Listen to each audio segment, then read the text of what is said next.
Hello everyone. Today's video I will share with you this two-move chess puzzle where white moves first and black mate in two moves. The black king is here, have three pawns, a bishop, and the white one, the king is here. The queen for white is here, a rook and a bishop. The direction for that black, like that direction.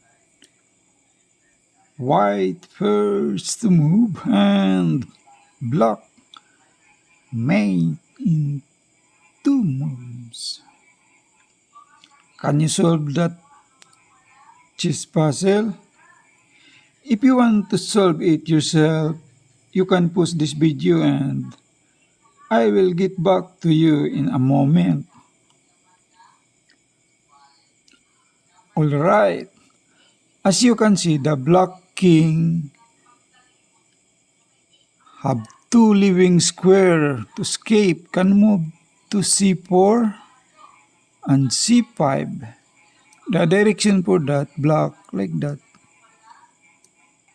White first to move and black mate in two moves. For example, there is a check for that on e3 check. We use a queen as a first move. Black answer king c4. Then where is the checkmate on that? If rook takes pawn, check. There is a bishop here. Bishop takes rook. So there is no mate in two moves. We return to the position like that. There is also a check here on g7. Queen. Check. Black answer.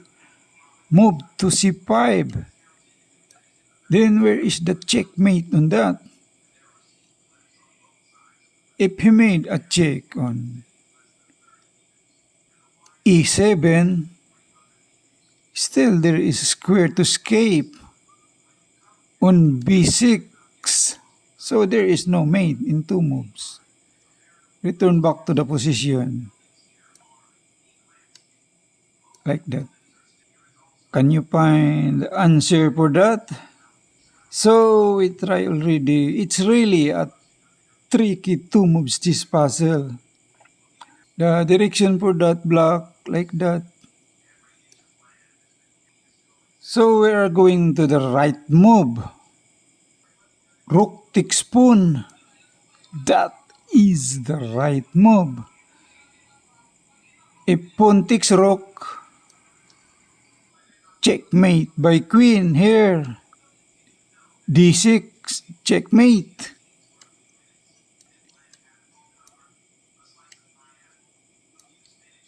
If bishop takes rook, checkmate by queen here.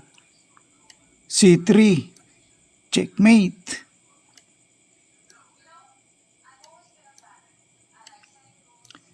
If king takes rook, checkmate by queen here. e3, checkmate. So that is the right move. If king move to c5, checkmate by queen. Here c7, checkmate. So that is the right move.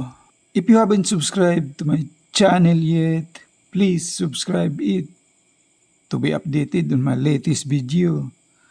Thank you for watching.